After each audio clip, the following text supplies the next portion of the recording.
अब हम बात करते हैं एपिजियोटमी की। बहुत बहुत इंपॉर्टेंट है ये। In episiotomy the surgical incision of the perineum perform during the second stage of labour to enlarge the vulvar outlet and assist vaginal birth. Although episiotomy were described in the textbook dating back in the widespread use the procedure during the early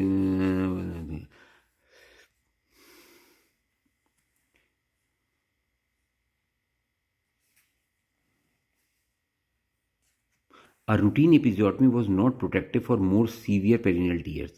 मतलब इस वाले में तो help नहीं करती, लेकिन जो early tears होते हैं इनमें एपिजियोटमी हेल्प कर जाती है। लेकिन ये भी वही है कि करो ना करो एक अलग बात है। ये देखो, ये साइट है इसकी मीडियोलैटरल, इस तरीके से लगाते हैं एपिजियोटमी, सेकंड स्टेज में लगाते हैं ये।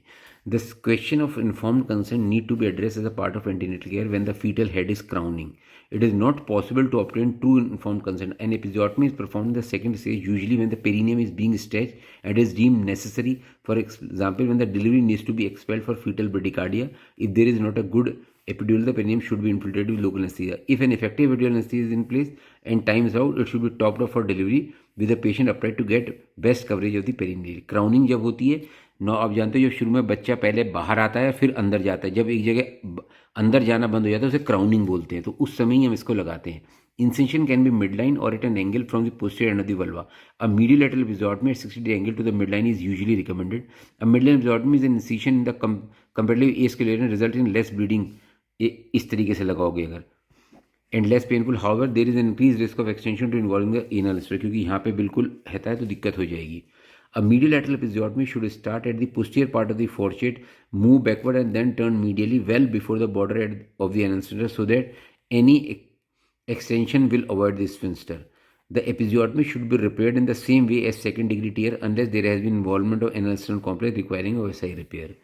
कॉम्प्लिकेशंस क्या क्या हैं? Short term complications of perineal trauma और episiotomy include pain, infection and haemorrhage. Long term effects include dyspareunia, incontinence of urine, incontinence of flatters of feces. The risks are highest with oasis, especially if an anal sphincter injury has been missed. These morbidities can have profound impact on women's health, relationship and self-esteem. तो first ये learning point है, सब जो हमने discuss करें वही है. मीडियोलैटरल should be preferred, midline इतनी नहीं करनी चाहिए.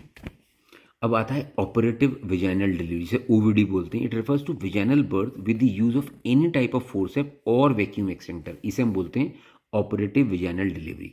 The term instrumental delivery, assisted vaginal delivery and OVD are used interchangeably. The goal of OVD is to expedite delivery with a minimum of maternal